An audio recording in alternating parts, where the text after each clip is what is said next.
Le plateau technique que le Cameroun a aujourd'hui sur l'ensemble des 10 régions, je dis bien 10 régions, c'est pas que Yaoundé, c'est pas que Douala, c'est le même plateau technique que vous pouvez avoir à l'hôpital américain de Paris. C'est le même plateau technique que vous aurez au Canada, vous aurez aux États-Unis. Nous avons même un ensemble de produits aujourd'hui, d'équipements aujourd'hui, à l'hôpital général de Garoua, des équipements qui ont été apportés par le pays ami qui a permis la construction de cet hôpital, la Corée du Sud, qui n'existent même pas dans certains hôpitaux européens et américains. Nous les avons. Est-ce que cela a contribué à faire baisser le taux d'évacuation sanitaire à l'étranger? Évidemment, évidemment aujourd'hui, c'est résiduel, n'est-ce pas, les évacuations vers l'extérieur.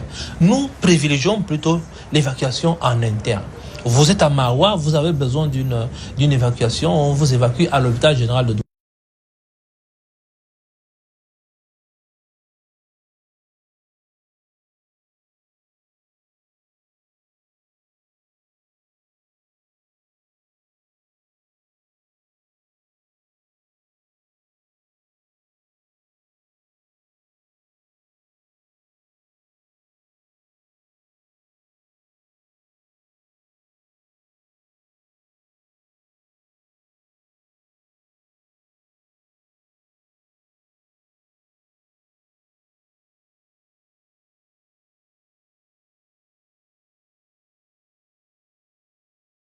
Qui sont mis dans les hôpitaux camerounais, sauf leur manque d'efficacité.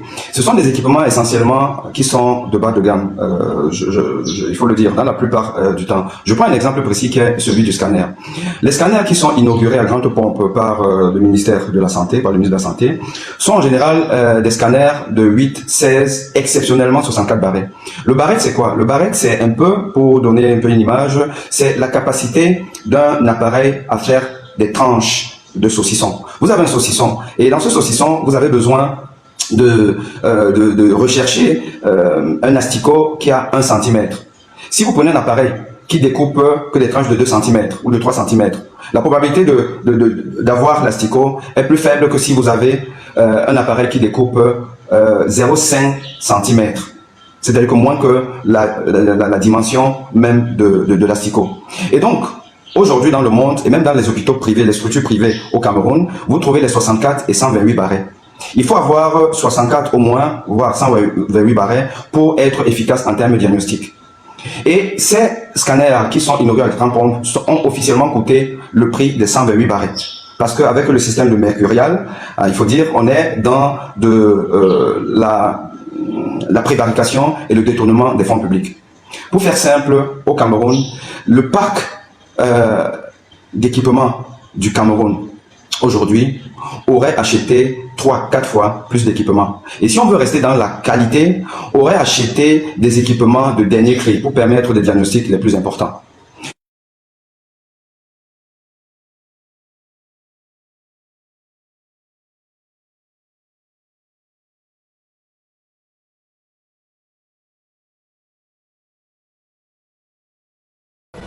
Le plateau technique que le Cameroun a aujourd'hui sur l'ensemble des 10 régions, je dis bien 10 régions, c'est pas que Yaoundé, c'est pas que Douala, c'est le même plateau technique que vous pouvez avoir à l'hôpital américain de Paris. C'est le même plateau technique que vous aurez au Canada, vous aurez aux États-Unis. Nous avons même un ensemble de produits aujourd'hui, d'équipements aujourd'hui, à l'hôpital général de Garoua, des équipements qui ont été apportés par le pays ami qui a permis la construction de cet hôpital, la Corée du Sud, qui n'existent même pas dans certains hôpitaux européens et américains. Nous les avons. Est-ce que cela a contribué à faire baisser le taux d'évacuation sanitaire à l'étranger? Évidemment, évidemment aujourd'hui, c'est résiduel, n'est-ce pas, les évacuations vers l'extérieur. Nous privilégions plutôt l'évacuation en interne. Vous êtes à Mawa, vous avez besoin d'une évacuation, on vous évacue à l'hôpital général de Douala.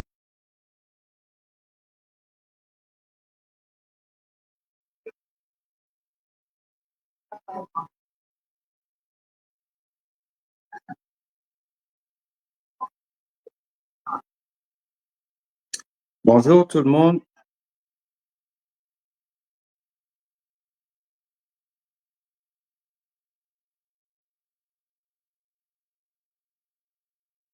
Bonjour, chers Camerounais, chers Africains, et merci d'être présents là aujourd'hui, cet après-midi, pour ce live dédié à l'offre de soins au Cameroun, à ce que le Cameroun permet comme soins médicaux.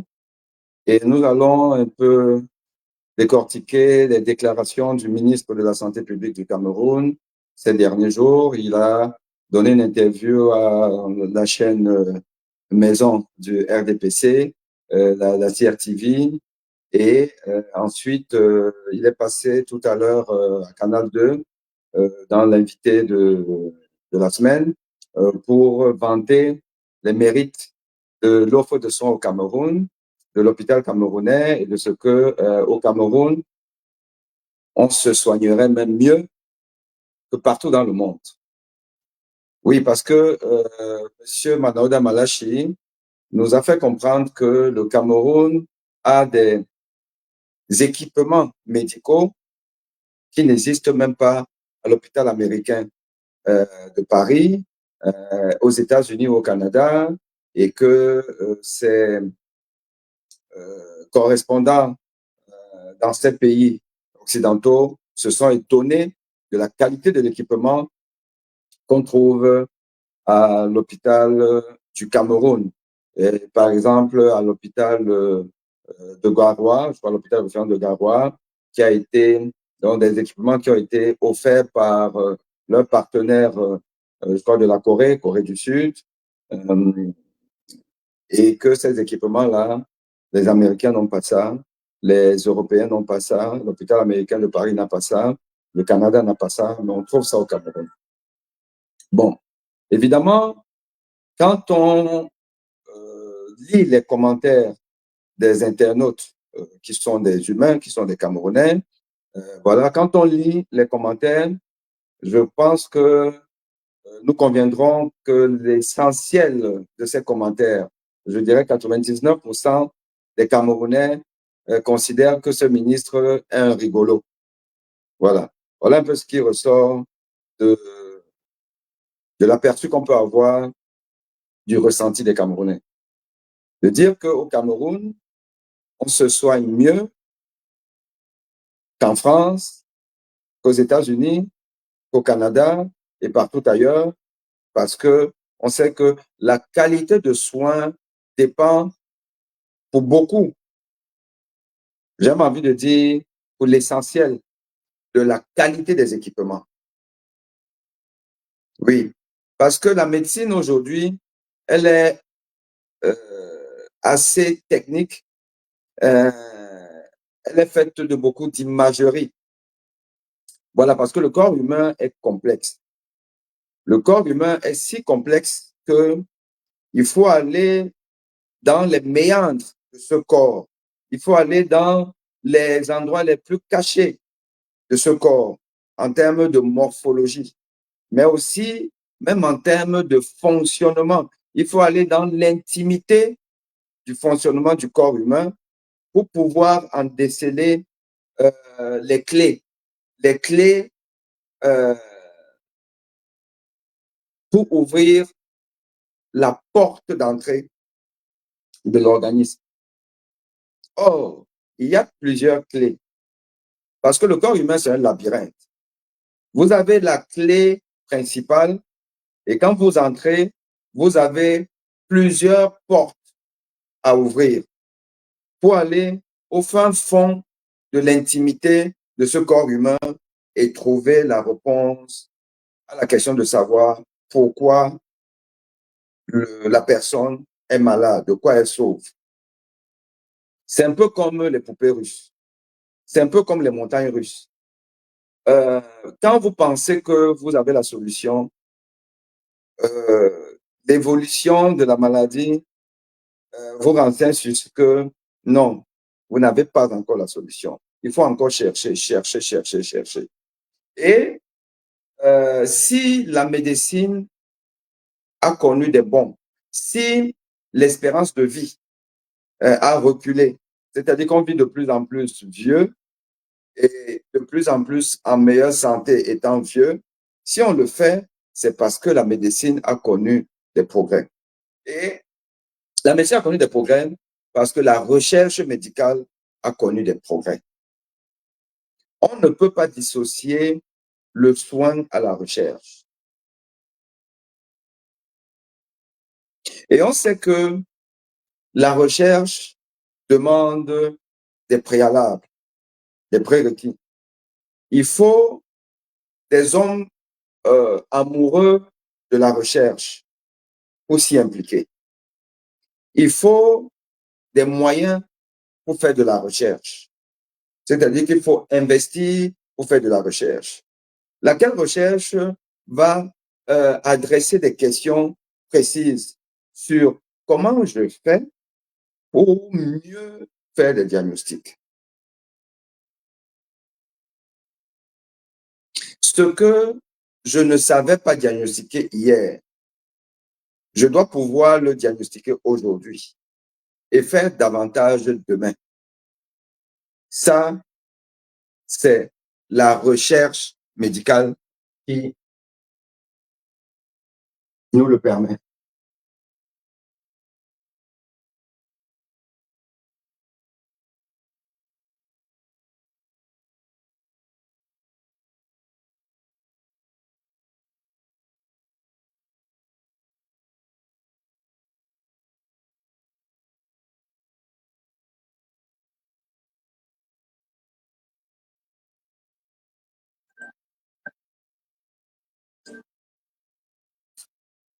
C'est la recherche médicale qui le permet.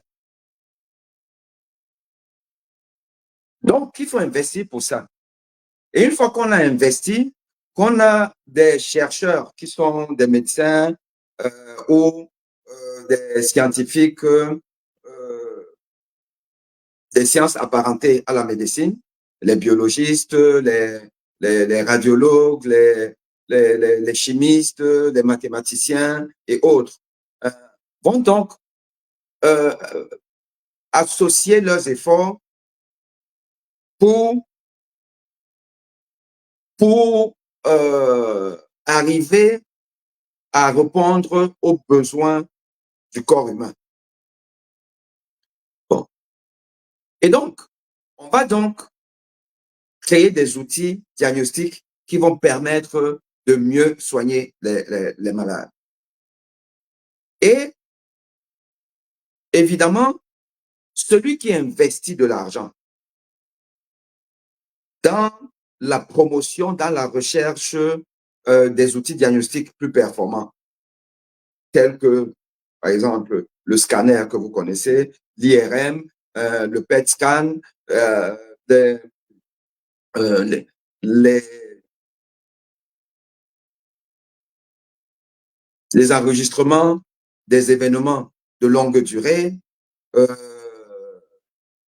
l'enregistrement de l'activité électrique, enfin, de l'activité du cerveau, tout ce qui concerne le digestif et autres. Ceux qui investissent là-dedans, c'est pas des gens virtuels, c'est les États. C'est les États qui investissent dans des centres de recherche pour améliorer l'imagerie médicale. Et en général, cet investissement dans la recherche fondamentale, dans la recherche appliquée, aboutit souvent à la reconnaissance des chercheurs. Et la première reconnaissance qui existe, c'est-à-dire que la plus prisée, la mieux reconnue, celle qui met d'accord tout le monde, c'est le prix Nobel. Le prix Nobel en médecine, le prix Nobel dans les sciences fondamentales, le prix Nobel dans les sciences dures, le prix Nobel dans les sciences humaines et tout, consacre en fait la recherche dans un domaine par des équipes. Et donc, il se trouve que en dehors des domaines tels que la paix, ou la littérature, l'Afrique ne connaît pas de prix Nobel. Donc, il n'y a pas un prix Nobel rattaché aux sciences dures, à la médecine, décerné à un Africain. Les Américains dominent ce domaine de la consécration de la recherche scientifique. Et d'autres nations fortes, les Allemands, les Anglais, les Français et autres, ne sont pas de reste.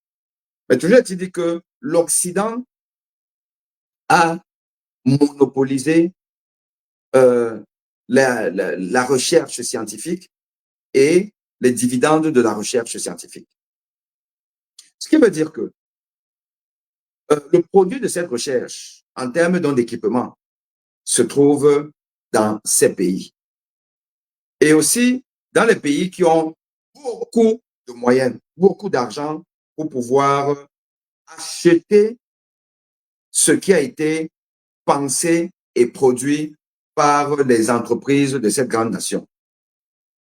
Alors, essayez un peu de m'expliquer par quel miracle le président de M. Paul Biya et son ministre de la Santé ont réussi à acquérir pour la population camerounaise le produit des efforts des Occidentaux qui ont plus de moyens, plus d'argent. Et c'est leurs entreprises. Et que la charité bien ordonnée commence d'abord par soi-même. Comment Manaouda Malachi a fait pour que, déjà, lui qui ne bénéficie que de la magnanimité des étrangers, donc ces Sud-Coréens qui auraient offert dans son hôpital du Nord des équipements qui sont meilleurs que les équipements des pays occidentaux. Comment il a fait? Comment les Sud-Coréens ont fait pour dépenser autant d'argent, beaucoup d'argent, parce que les meilleurs équipements coûtent la peau des fesses. Comment ils ont fait pour avoir autant d'argent et venir plutôt dépenser cet argent-là pour un pays qui n'a même pas les moyens de pouvoir utiliser rationnellement cet équipement. Parce qu'il faut vous dire que le tout n'est pas d'avoir un équipement, mais il faut pouvoir utiliser cet équipement.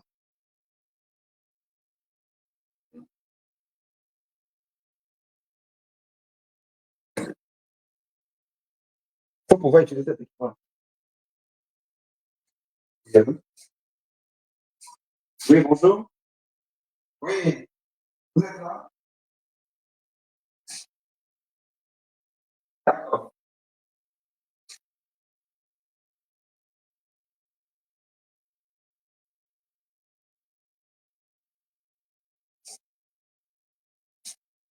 Donc, il faut pouvoir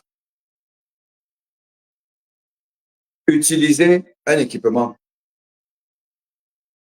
Et un équipement de qualité, un équipement pointu, exige un certain nombre de préalables, un certain nombre de conditions à remplir. Donc, il faut un environnement atmosphérique approprié.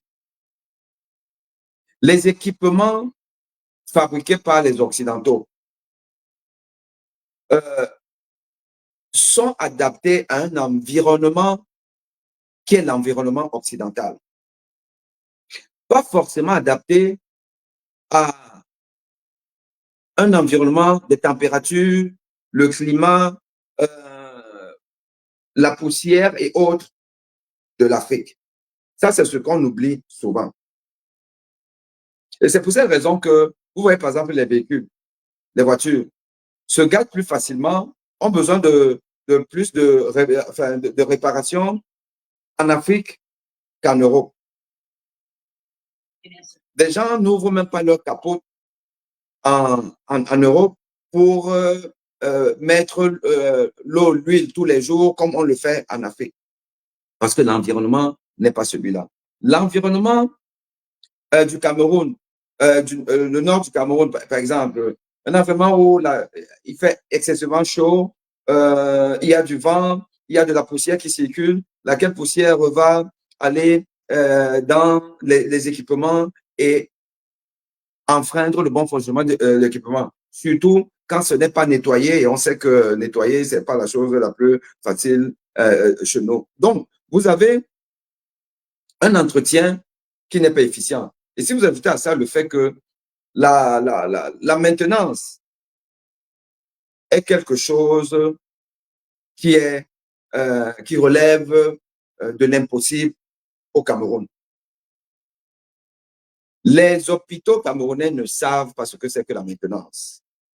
Excusez-moi, je prends un colis et je vous reviens.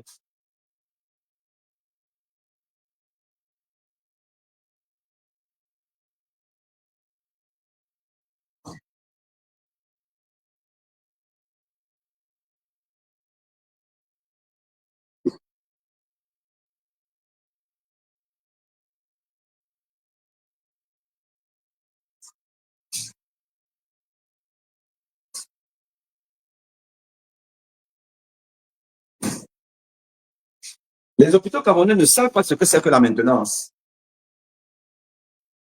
Parce qu'ils n'investissent pas dans la maintenance. Parce que les dirigeants des hôpitaux camerounais, allez, croisent les doigts que l'équipement ne se gâte pas. Mais l'obsolescence programmée des équipements médicaux fait que un hôpital, un équipement, à un moment donné, a des pannes naturelles. En plus de ce que, dans un environnement qui n'est pas adapté, comme je vous l'ai expliqué tantôt, vous verrez des hôpitaux, des équipements qui vont tomber en panne beaucoup plus rapidement que si c'était en Occident. Et donc, il n'y a même aucune rationalité à mettre des équipements qui coûtent la peau des fesses, qui coûtent exagérément cher dans un hôpital camerounais. Et vous voyez un pays qui n'a pas d'argent, qui dit qu'il n'a pas d'argent, et qui en réalité n'a pas d'argent parce que l'argent est détourné, en train d'investir des centaines de millions d'euros pour des équipements au Cameroun. Quel équipement? Quel équipement? Où? Ça se trouve où? Voilà. Le ministre a cité, bon, je sais que vous ne croyez pas, hein? Lui-même il ne croit pas à ce qu'il dit, c'est évident. Si vous voyez même sur l'émission de Canal de la journaliste, ben, elle en rigole. Bon, maintenant, nous essayons quand même de décortiquer ça pour la tranche de la population camerounaise qui est acculturée, qui n'a pas l'esprit critique, qui pense toujours que un ministre, c'est celui qui est assis à la droite du Seigneur et donc qui est honnête, qui ne ment pas, qui dit toujours la vérité. Parce qu'il y a des gens comme ça. Les gens sont restés avec la conception que nous-mêmes nous avions quand nous étions jeunes. Parce qu'un ministre, donc quand il dit quelque chose, c'est ça. Donc naïvement, et c'est pour ça qu'il le fait. Ces gens-là ne sont pas, ils sont intelligents hein, dans la bêtise. Monsieur le ministre Manoel Damalachi, il est intelligent dans la bêtise. Il sait que il y a un bétail électoral qui va croire à ces histoires. Il le sait. Là, il est dans la propagande pour 2025. Voilà. Donc, c'est même à ces gens-là que moi aussi je m'adresse et que nous devons nous adresser. Pas à vous qui m'écoutez, je sais que vous êtes déjà rationnel, vous en rigolez, lui-même il rigole. Mais il faut déconstruire ce discours des hommes de Paul Biya qui inondent les médias. Ce n'est pas par hasard qu'il a demandé à Canal de venir l'interviewer pour passer aujourd'hui dimanche, en sachant que la CRTV avait déjà, je crois la veille et tout, sorti aussi sa part d'ânerie. de ce ministre assez incompétent qui ne sait même pas qu'un gynécologue, un chirurgien, qu'un gynécologue a le droit d'opérer. Vous avez vu sa sortie, c'était peut-être l'année dernière, où il s'est donné un spectacle. Parce que là, il pense souvent que bon, là, ça va cartonner, je vais finir le peuple, alors qu'il est dans la bêtise. Donc, il s'est fait filmer quand il interpellait de manière irrespectueuse un gynécologue, c'est-à-dire un spécialiste en médecine, en disant tu es gynécologue, tu es chirurgien. Tu es gynécologue, tu es chirurgien. Non, tu es gynécologue, tu es chirurgien. Que je suis gynécologue, puisque il est d'abord gynécologue. Bon, allez, tu opères alors que tu es gynécologue. Voilà un ministre, tout un ministre, qui ne sait pas que la gynécologie obstétrique est une spécialité médico-chirurgicale. Ministre de Paul Biya, chef de l'État depuis 42 ans, qui lui-même ne peut pas s'éduquer, ne peut pas s'instruire. Paul Biya ne peut pas s'instruire pour savoir que je dois mettre des gens compétents à des postes régaliens. La santé publique. Il y a quoi de plus important que la santé publique? Il va prendre un philosophe parce qu'il nous dit qu'il a un diplôme, enfin PhD qui veut dire philosophe, docteur en philosophie, mais en fait, c'est une appellation anglo-saxonne pour dire que vous êtes un docteur.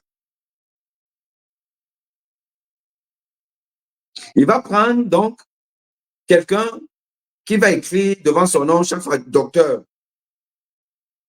Parce que il y a une partie du peuple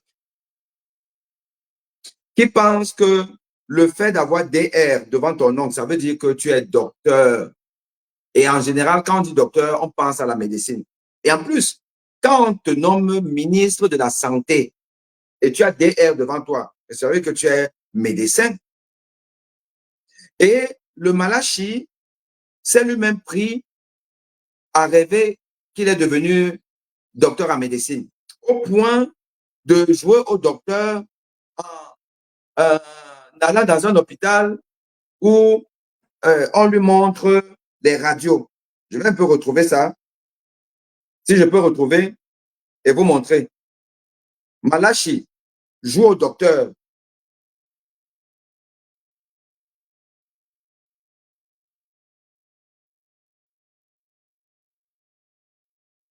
Laissez-moi un peu retrouver ça. Le docteur Malachi.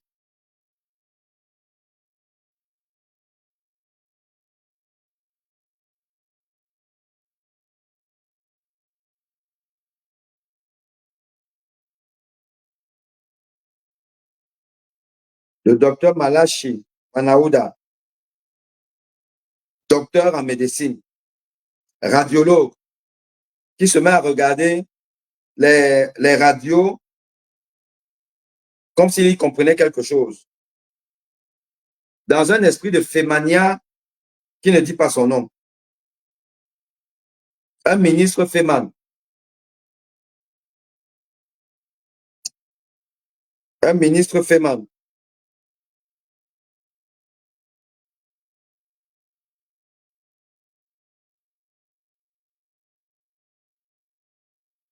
Voilà.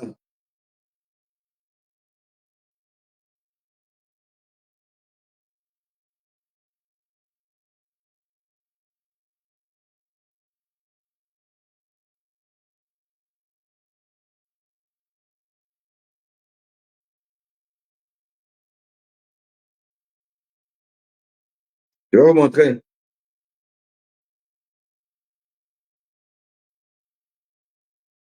Manaouda est en train de regarder une radio.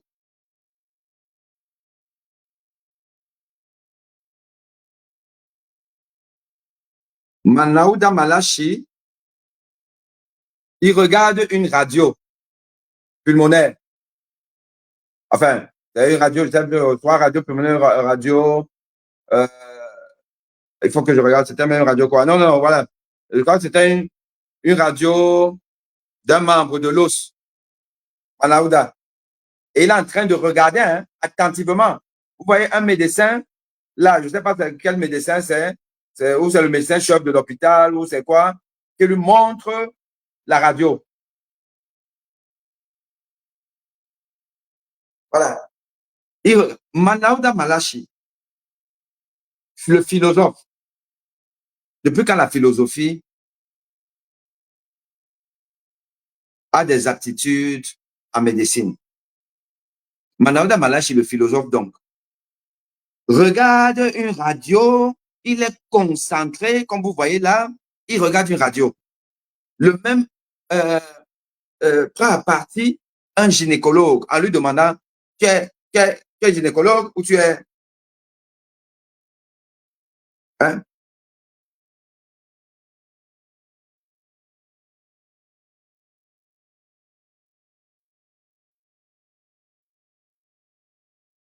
Donc,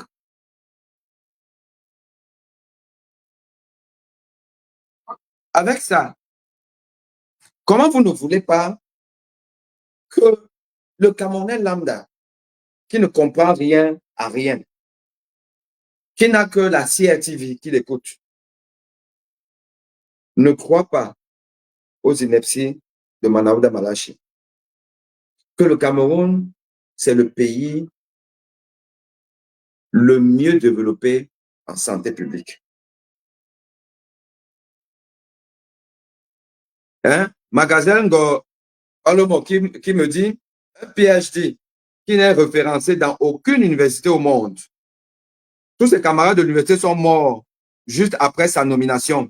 Personne ne témoigne avoir été son camarade de promotion. Une imposture qui ne s'explique. Manaouda Malachi, détenteur de faux diplômes. Parce que si Manaouda Malachi avait un vrai diplôme, il serait recruté à l'université. Manaouda a voulu être recruté comme enseignant à l'université de Douala, mon université. Tout Manaouda Malachi, le protégé du SGPR, c'est-à-dire l'homme qui a la délégation de signature. Dans un pays où même un mort, un cadavre peut être recruté dans une grande école, Manaouda a déposé son dossier. Le dossier n'a pas prospéré. Parce que dans le dossier de Manaouda, il n'y avait rien de sérieux. Manaouda. Et on continue à l'appeler docteur Manaouda Malachi. Dans un pays sérieux, Manaouda Malachi est au bureau d'accueil d'un ministère, au bureau du courrier d'un ministère, Manaouda Malachi. Une imposture qui ne dit pas son nom. Mais c'est lui qui est le ministre de la Santé publique au Cameroun, qui ne sait pas qu'un gynécologue opère. Paul Biya, vous n'avez même pas honte. Vous n'avez même pas honte, monsieur Paul Biya. Quelle médiocrité, quelle médiocrité. Voilà donc un monsieur qui amuse les Camerounais. Et nous, ça nous amuse, ça vous amuse. Non, ça ne doit pas vous amuser, peuple camerounais. Peuple camerounais, c'est parce que chaque jour qui passe, la bande à Paul Biya insulte le Cameroun. Chaque jour qui passe, la bande à Paul Biya insulte le Cameroun. Parce que quand les étrangers entendent ce genre d'ineptie, que le Cameroun est le meilleur pays en termes d'offres de soins de santé au monde. Parce que quand on dit qu'il y a des équipements au Cameroun qu'il n'y a même pas ailleurs, ben, vous comprenez qu'il y a un problème. Allons réécouter ça pour ceux qui viennent peut-être de rentrer dans le truc. Réécoutons ce que Manaouda nous dit. Réécoutons. Le plateau technique que le Cameroun a aujourd'hui sur l'ensemble des 10 régions, je dis bien 10 régions, c'est pas que Yaoundé, c'est pas que Douala, c'est le même plateau technique que vous pouvez avoir à l'hôpital américain de Paris. C'est le même plateau technique que vous aurez au Canada, vous aurez aux États-Unis. Nous avons même un ensemble de produits aujourd'hui, d'équipements aujourd'hui, à l'hôpital général de Garoua. Des équipements qui ont été apportés par le pays ami qui a permis la construction de cet hôpital, la Corée du Sud, qui n'existent même pas dans certains hôpitaux européens et américains. Nous les avons. Est-ce que cela a contribué à faire baisser le taux d'évacuation sanitaire à l'étranger? Évidemment. Évidemment, aujourd'hui, c'est résiduel, n'est-ce pas, les évacuations vers l'extérieur. Nous privilégions plutôt l'évacuation en interne. Vous êtes à Mawa, vous avez besoin d'une évacuation, on vous évacue à l'hôpital général de Douala. Vous vous souvenez, je ne sais pas si j'ai ça ici, là, vous vous souvenez de une évacuation sanitaire d'une jeune fille qui s'est fait poignarder par une flèche au nord et qui a été transférée à l'hôpital général de Yaoundé pour extraire cette flèche. Je crois que vous vous souvenez de ça. J'avais fait un post là-dessus. Évacuer, comment? Évacuer en avion, mais pas un avion médicalisé, où elle était assise avec son père à côté et la flèche qui pendait, c'était la flèche au cœur. Dans un avion pas médicalisé. Hein. Voilà. Et Manaouda Malachi de féliciter cet exploit d'avoir réalisé une évacuation, entre guillemets, sanitaire, entre guillemets, dans un avion commercial d'une jeune fille qui avait une flèche pointée dans sa poitrine et qui allait au cœur. Voilà les exploits de Manaouda Malachi. En sachant que cette fille, je ne sais pas, je vais peut-être retrouver son image, cette fille, il suffit que l'avion, les secousses de l'avion et tout là, elle l'avance vers le siège avant. La flèche s'enfonce davantage. Là, c'est arrêt cardiaque tout de suite. Mais Manaouda Malachi, le ministre Lolo, le non diplômé, avait félicité ça. Bon.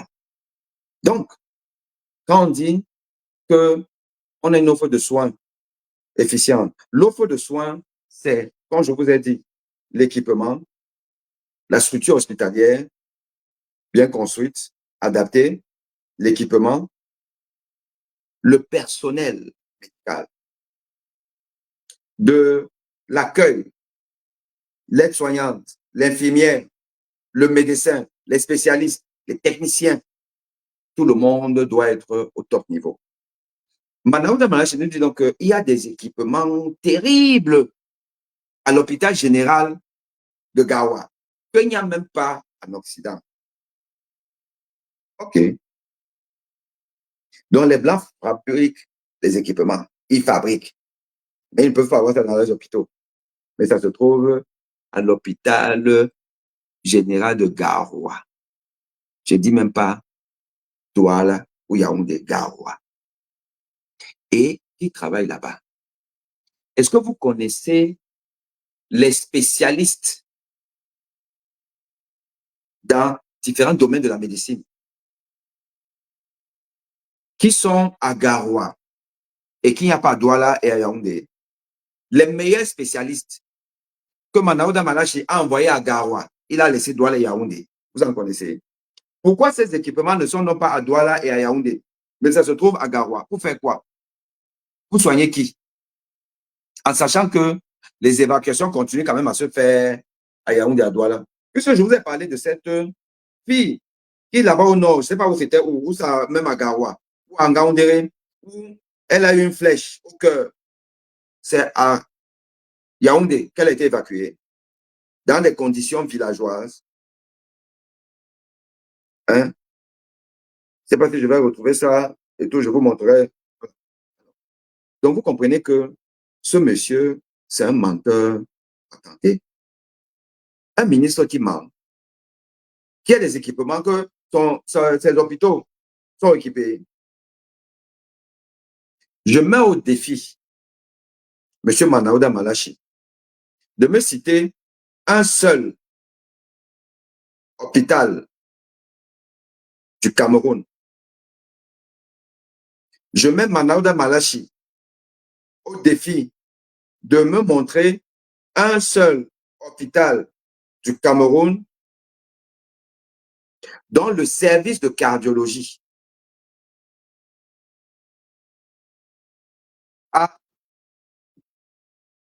cet équipement-ci, cet échographe cardiaque. Je mets Manaouda Malachi au défi de me montrer un seul équipement.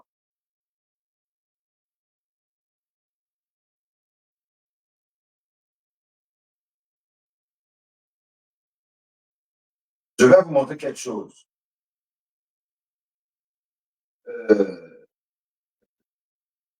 Allez, je fais ça. Je vais faire l'examen.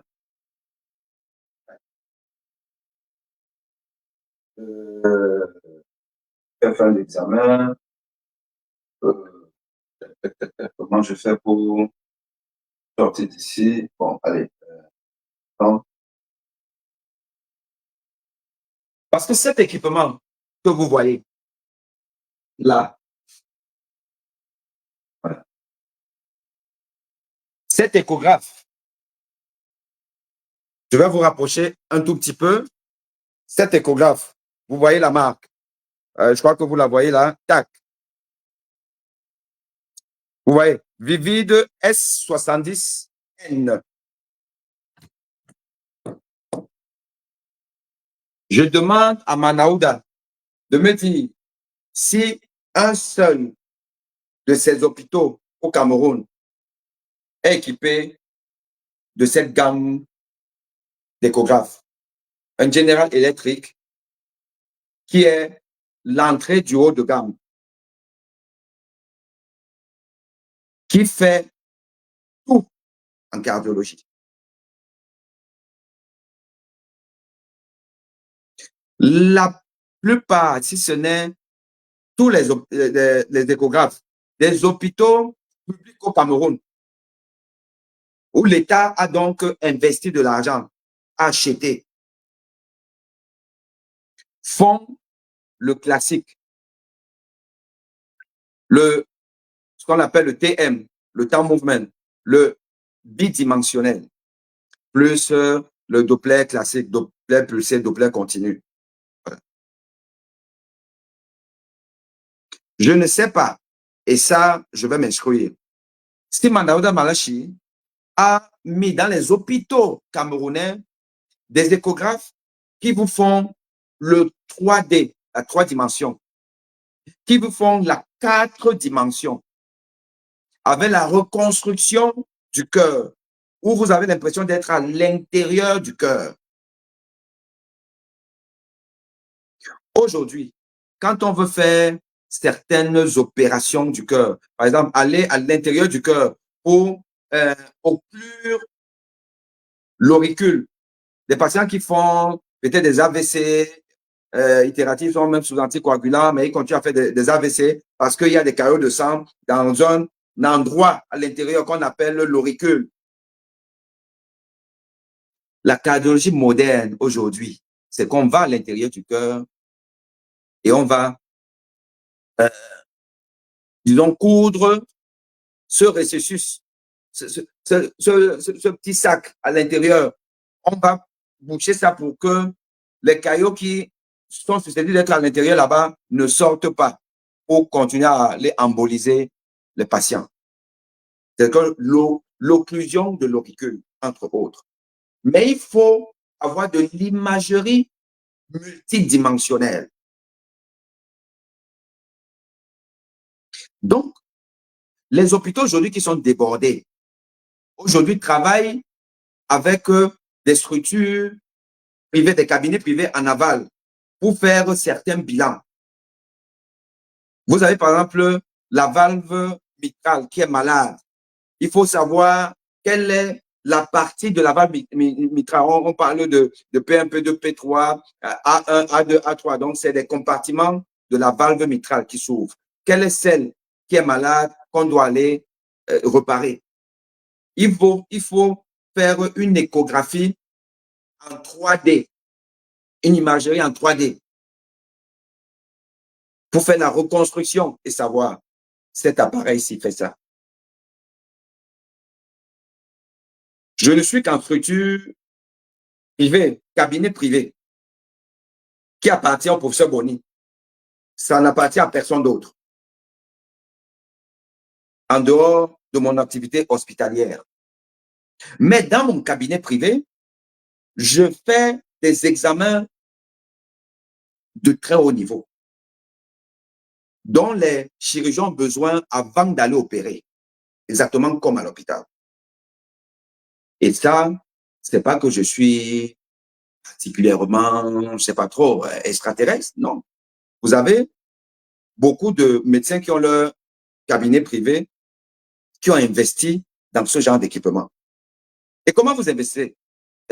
C'est pas que on est particulièrement riche, mais la structure hospitalière, la politique de santé publique dans un pays comme la France et dans tous les pays développés vous permet de pouvoir vous équiper comme vous voulez, ce que vous voulez. Cet équipement coûte 90 000 euros. Je vous demande d'aller faire vous-même la conversion. 90 000 euros avec les applications que j'ai demandées, parce qu'il y a des trucs qui sont optionnels. Donc ça, pour faire jusqu'au 4D, vous faites une reconstruction pour calculer la fraction d'éjection. Où les gens en Afrique, dans beaucoup de pays, dans les hôpitaux publics, dans Malaisie, on va se contenter de faire le TM et de faire le biplan. Mais on sait que ça donne des résultats qui sont loin d'être précis. Car le gold standard, pour avoir aujourd'hui la fraction d'éjection, voir comment le ventricule se contracte, c'est l'IRM. Ce qui se rapproche donc des résultats de l'IRM, c'est quand vous pouvez faire le strain. Vous pouvez faire donc la 3D et encore la 4D. Mais ça, aucun médecin en privé au Cameroun ne peut se permettre ça. Pour quelle raison? Pour la raison que, un, ça coûte trop cher. Et il n'y a pas de système de crédit au Cameroun pour les médecins. Donc, quand vous voyez un médecin dans une structure privée au Cameroun, il se débrouille avec ses revenus personnels. Il va trouver ça où? Soyons sérieux. Un équipement qui coûte 90 000 euros en France. Vous voyez que le temps que ça n'arrive au Cameroun, la douane, bon, c'est vrai qu'il y a une exonération au niveau de la douane et tout ça, mais le transport, tout, arrive au Cameroun. Et si vous prenez ça avec des revendeurs du Cameroun, qui eux-mêmes doivent avoir le marge bénéficiaire, donc ça va coûter à un médecin camerounais au moins 20 000 euros de plus. Donc on est dans les 110 000 euros. Quel est le cardiologue camerounais qui peut mettre 110 000 euros pour avoir l'équipement que j'ai ici? Comment il va faire? Comment il va faire? Et vous pensez que c'est les hôpitaux camerounais là? Vous connaissez l'histoire de la mercuriale au Cameroun, non? Quelque chose, parce qu'ils vont passer par les distributeurs au Cameroun. Le distributeur va facturer, encore comme ça à l'hôpital, le distributeur va facturer 130 000 euros. Le directeur de l'hôpital, il va ajouter sa part dedans, plus la mercuriale, machin, tout et tout là. Donc, ça va revenir à 200 000 euros. Je mets maintenant les Camerounais au défi qui me disent quel est l'hôpital au Cameroun qui a sorti 200 000 euros pour acheter un échographe comme celui-ci. 200 000 euros. Parce que ça coûterait donc 200 000 euros au Cameroun. Ça coûterait aux contribuables camerounais 200 000 euros. Faites-moi vite le calcul là. 200 000 euros, ça fait combien? Que Manaouda Malachi vient nous dire que tu nous montres une facture où dans un de ces hôpitaux du Cameroun, il a dépensé 200 000 euros pour un échographe qui vous fait le pré-op de la chirurgie cardiaque. Et là, je vous ai dit que c'est l'entrée du haut de gamme. Pas besoin de plus. Et puis, bon, moi, je ne suis pas un hôpital. Imaginez donc les appareils qu'il y a à la Pitié-Salpêtrière, à Georges Pompidou, à Saint-Antoine, dans tous les hôpitaux de France. Imaginez-vous. Imaginez-vous. C'est que ce qu'on a dans mon hôpital, l'hôpital Montfermeil et ailleurs, où vous avez peut-être 4, 5, 6 machines. Et là, ouais, ça aussi, c'est un autre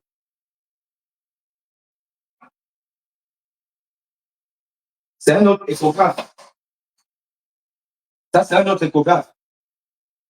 Un Esaopt. Toujours fonctionnel. Parce que vous ne pouvez pas vous permettre d'avoir une panne et machin, truc et tout. Donc, 2 échographes dans un cabinet de cardiologie en France. Pourquoi? Parce que vous prenez le crédit comme vous voulez. Les labos courent après vous. Vous faites ce que vous voulez. Et parce que ce que vous prenez rentre dans vos charges. C'est-à-dire que c'est l'argent que l'État allait prendre, mais l'État vous donne ça parce que il faut vous équiper pour bien soigner les malades. Donc, on prend ce qu'on veut, quand on veut, au bout d'un certain temps, on balance, on reprend un autre. Il faut savoir se faire plaisir. Est-ce que les médecins se font plaisir au Cameroun? Est-ce qu'ils ont les moyens de se faire plaisir et de rendre service aux malades? Manaouda Malachi veut mentir qui? Faites le tour des hôpitaux camerounais. Allez regarder les équipements. Quand on vous dit qu'il y a un scanner, le scanner est en panne 1 jour sur 2. Pourquoi? Parce que déjà, c'est un scanner qui a été acheté dans des acrobaties, qui n'est pas un scanner neuf. Et dont la maintenance est questionnable. Et ensuite, c'est un scanner déjà tellement vieux qu'à l'époque, on utilisait les scanners de 8, 16, 32 barrettes. C'est ça que Manaouda Malachi va prendre, on ne sait pas trop où, pour venir équiper les hôpitaux camerounais. Le barrette, c'est quoi? Je vais vous faire réécouter mon interview à ma chaîne préférée Equinox, qui date déjà de quelques années. Et quand un journaliste camerounais, Sismondi Barlet Bichoka, avait repris en parlant de moi et de ce qui m'est arrivé, bon, c'est un peu difficile ce qu'il a dit sur certains points, mais le fait est que c'est lui qui m'a même ravivé cet épisode-là où je suis reparti donc sur les réseaux sociaux YouTube et j'ai retrouvé cette interview que j'avais donnée à Equinox. Écoutez.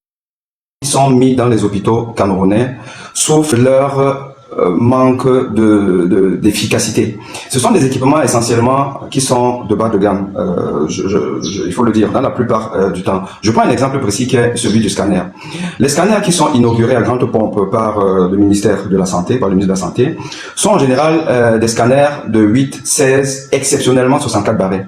Le barrette, c'est quoi? Le barrette, c'est un peu, pour donner un peu une image, c'est la capacité d'un appareil à faire des tranches de saucisson. Vous avez un saucisson et dans ce saucisson, vous avez besoin de rechercher un asticot qui a 1 centimètre. Si vous prenez un appareil qui découpe que des tranches de 2 centimètres ou de 3 centimètres, la probabilité d'avoir l'asticot est plus faible que si vous avez un appareil qui découpe 0,5 centimètres. C'est-à-dire que moins que la dimension même de l'asticot. Et donc, aujourd'hui dans le monde, et même dans les hôpitaux privés, les structures privées au Cameroun, vous trouvez les 64 et 128 barrets. Il faut avoir 64 au moins, voire 128 barrets pour être efficace en termes diagnostiques. Et ces scanners qui sont inaugurés avec tampon ont officiellement coûté le prix des 128 barrets. Parce qu'avec le système de mercurial, il faut dire, on est dans la prévarication et le détournement des fonds publics. Pour faire simple, au Cameroun, le parc d'équipement du Cameroun aujourd'hui aurait acheté 3-4 fois plus d'équipements. Et si on veut rester dans la qualité, aurait acheté des équipements de dernier cri pour permettre des diagnostics les plus importants.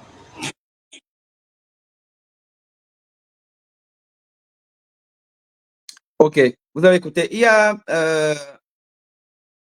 Franco Zeus Makita qui m'a dit là, il était 16h02, enfin 15h02 chez vous alors, que prof, le son n'est pas bon. Vous n'écoutez pas bien?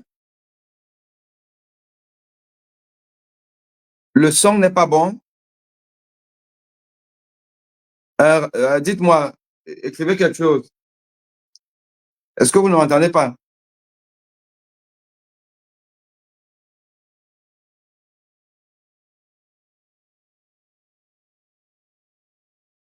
Je ne sais pas si le son n'est pas bon. Ok. Claudie dit que le son est bon. Donc, chers amis, les scanners au Cameroun, c'est de la mafia. C'est du banditisme. Le scanner a donc la capacité à pouvoir affiner ses trouvailles, son diagnostic. Et la mesure de cette capacité-là, c'est donc le barrette, pour vous faire simple. Donc, plus on monte en barrette, plus on affine les coupes que le scanner peut découper, enfin les tranches que le scanner peut découper.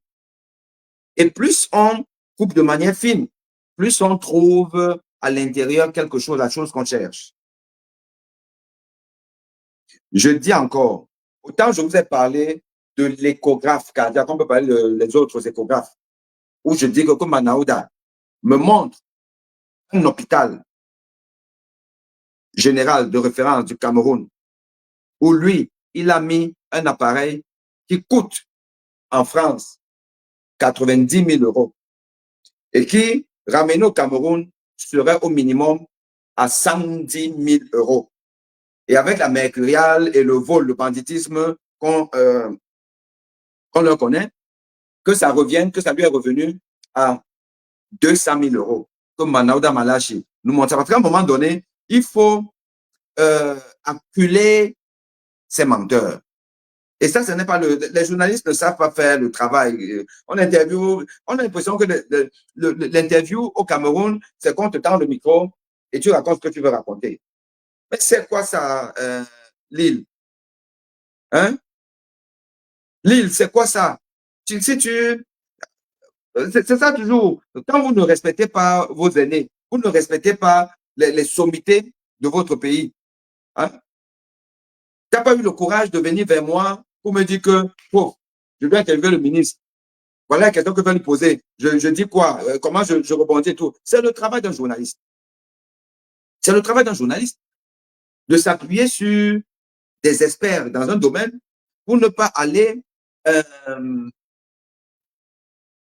aider les hommes politiques à mentir le peuple. Le journalisme au Cameroun, c'est à l'image du Cameroun. Très peu de professionnalisme. Des gens disent n'importe quoi. Et vous n'avez pas la source. On peut comprendre, vous n'êtes pas médecin, mais vous devez vous informer. Le journalisme C'est s'informer pour informer, au risque de déformer.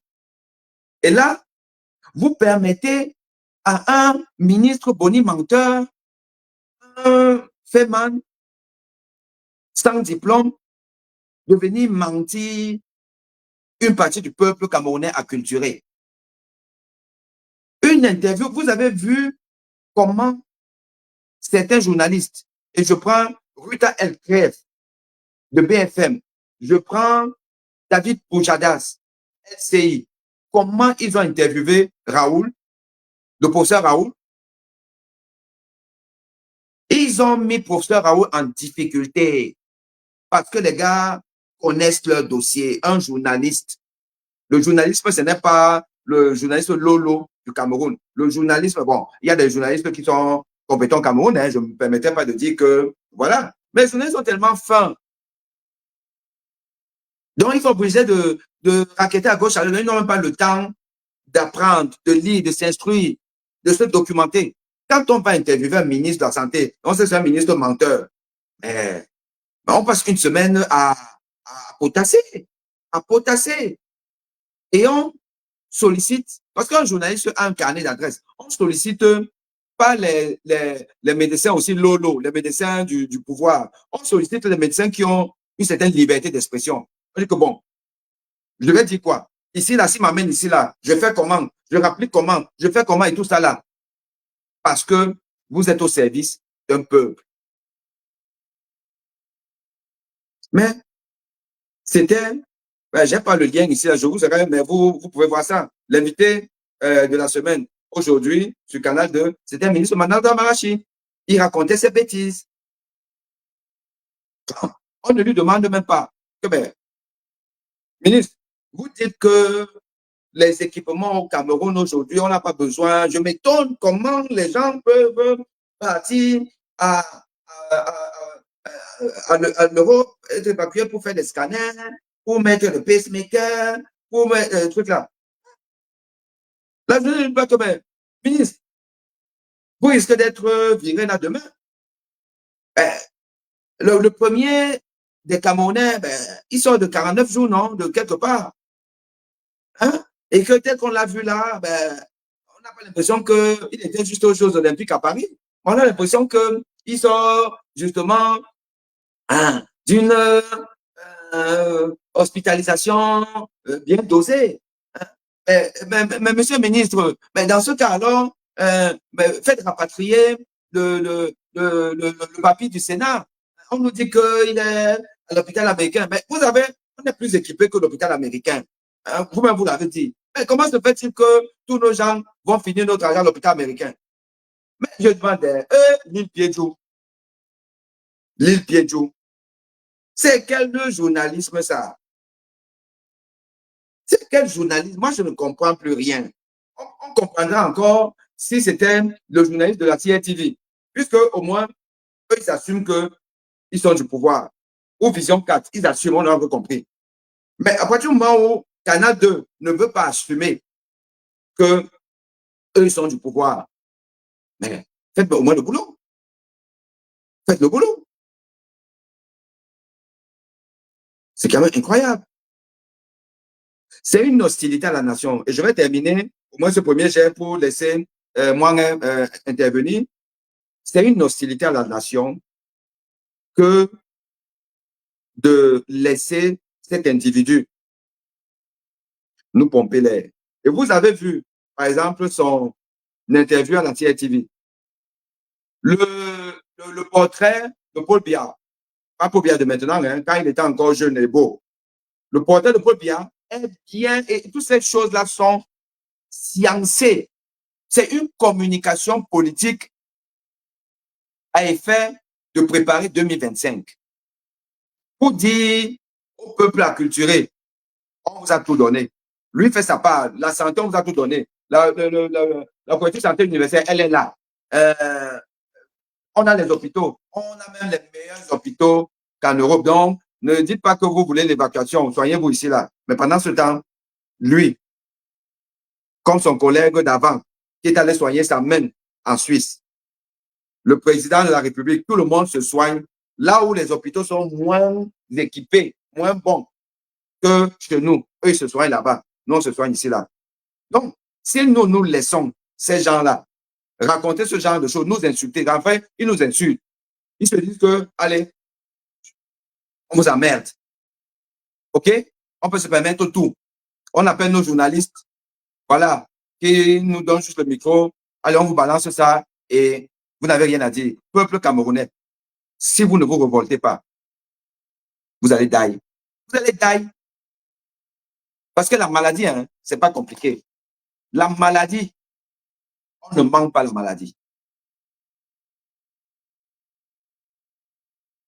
Si vous êtes malade, c'est pas parce que vous dit que non, vous avez tous les meilleurs équipements et tout ça, que vous allez arriver à l'hôpital, le mensonge va vous soigner. Le mensonge ne va pas vous soigner. Le taux de mortalité évitable au Cameroun est le plus élevé en Afrique à cause du boni menteur du ministre Manaouda Malachi. OK? Voilà. Donc, ce qui est arrivé à Longuin Longuin,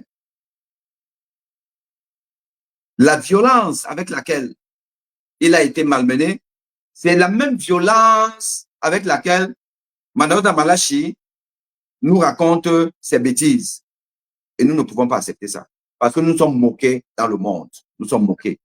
Et quand je vois les blogueurs, les machins, tout là, monter sur Zach Mekwesa, alors qu'il n'a fait que dire la vérité, j'aimerais que ces blogueurs-là, ces gens-là fassent aussi les lives pour décortiquer Manaouda Malachi. Parce qu'il ne faut pas être médecin pour comprendre que ce bonhomme-là, il est pathétique. Il est malade. Manaouda Malachi est un ministre malade. Il est malade. Il n'est pas normal. On a un président de la République qui est malade, qui a la maladie d'Alzheimer. On a vu ça aux États-Unis. On a un ministre de la Santé qui est malade, qui est malhonnête d'abord. Il n'a pas de diplôme. Il vient se faire appeler docteur. Et ensuite, il manque comme il respire. On ne peut pas accepter ça, les gars. On ne peut pas. Moi, je prends la parole.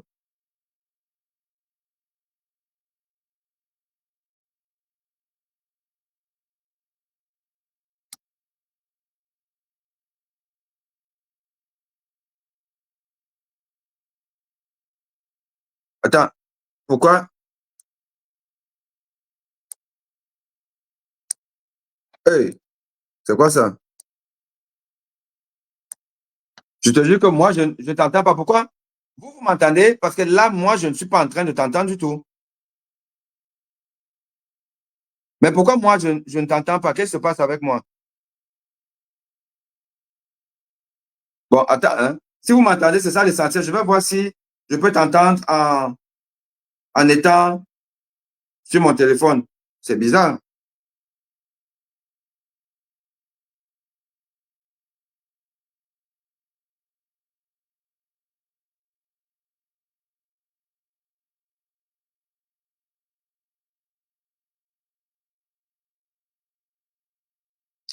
Vas-y, parle un peu.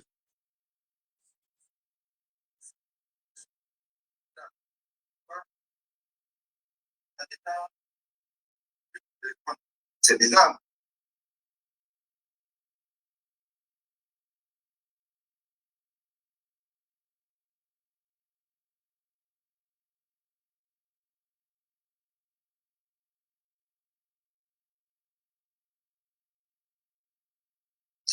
Vas-y, parle un peu.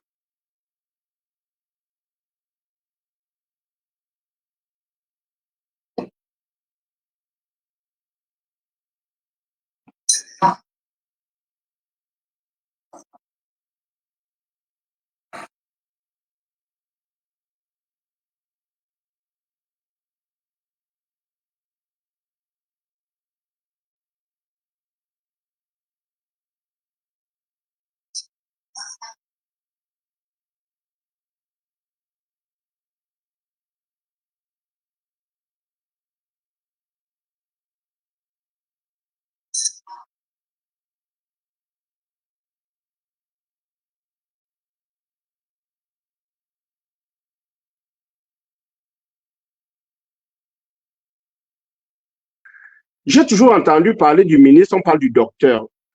Comme je m'intéresse très peu aux gens, j'avais pensé que c'est un médecin. J'avais pensé en son temps. Mais c'est là, présentement, au live, que quelqu'un m'a... il y a une qui est en train de suivre le live qui m'a dit que non, il a un PhD de philosophie. Bon, de toute évidence, moi, j'accorde le bénéfice. Hein, je me dis, oui, il a fait ses études de philosophie. Mais ça veut dire qu'en étudiant la philosophie, tu dois comprendre que la philosophie et la médecine, c'est deux mondes vraiment différents. Ça ne veut pas dire qu'un philosophe ne peut pas être cultivé pour avoir quelques notions de médecine. C'est-à-dire pouvoir faire la différence entre un gynécologue et un chirurgien. Je ne veux pas lui demander d'aller vraiment très profond pour me donner la différence entre peut-être un tendon et je ne sais pas trop quoi. Je vais dire vraiment tout et n'importe quoi. Hein. Mais il peut faire la différence entre un médecin de manière générale et un chirurgien qui a des aptitudes dans une branche bien spécifique de la médecine qui est tout cet ensemble. De l'autre côté, alors, moi, j'ai envie de demander aux Camerounais de faire une révolution. Mais ce n'est pas aller dans la rue, non. Je ne suis pas partisan de cette méthode. Mais la révolution que je vais demander aux Camerounais de faire, c'est une révolution personnelle. Aller à l'école. Allez à l'école, étudier, apprenez des choses. Et une fois que vous êtes bien formé, une fois que vous êtes suffisamment formé, mettez votre expertise au service du peuple, chacun dans sa spécialité. Parce que, et en étant intègre, c'est-à-dire que c'est là parce que quelqu'un va venir, ton chef de service, là, le ministre, va vraiment dire devant toi des âneries, des propos qui ne tiennent pas la route, que tu vas rester motus et bouche. Non. Donc, il faudrait que les Camerounais aillent apprendre. Et une fois qu'ils aient appris, qu'ils mettent donc leur expertise au service du bien. De l'autre côté, et ça c'est de manière générale, revenons donc sur les propos du ministre, que ce soit sur l'interview. Commençons par le journalisme, par exemple. Il y a des journalistes, ou il y a un journalisme de spécialité. Je ne suis pas journaliste, moi. Mais je voudrais que, moi, je vois des gens qui font, généralement ceux qui font de l'investigation. Tu vas voir, on va dire, un journaliste politique. Parce que tout ce qui touche la politique, c'est celui-là qu'on envoie. Parce que lui, il a fait des recherches. Il fait des recherches, il se documente, il a une spécialité dans tout ce qui est politique. Tu vas voir des journalistes économiques. Tu vas voir des journalistes qui sont dans la culture, des journalistes sportifs. Je voudrais qu'on ait des journalistes qui aient des spécialités dans les sciences en général et dans la médecine en particulier. Comme ça, quand il va aller, un journaliste qui est spécialiste de médecine, va aller poser la question, une question, faire passer un quelconque spécialiste de médecine ou responsable de médecine à l'interview, il saura comment placer les questions. Ce n'est pas question pour question. Et quand même il a un feedback, quand il a un retour, une approche de réponse par rapport à une question, il peut savoir relancer son interlocuteur de manière très précise. Parce que quand on n'est pas précis, on fait tout et n'importe quoi. Ou on dit tout et n'importe quoi. Là, je t'ai vu, par exemple, tu as montré l'échographe derrière toi. Mais moi, juste pour rigoler, j'ai dit aujourd'hui, dans les pays développés, et ce n'est pas qu'une spécificité ou une exclusivité des pays développés. On est aujourd'hui à l'ère de la robotique dans les soins. Comment je fais ça? Tu ne me contrediras pas dans ce que je dis. On est à l'ère de la robotique. C'est-à-dire, on opère avec l'assistance, cette opération avec assistance robotique. Parce que c'est bénéfique pour le patient à plusieurs titres. On a des actes mini-invasifs.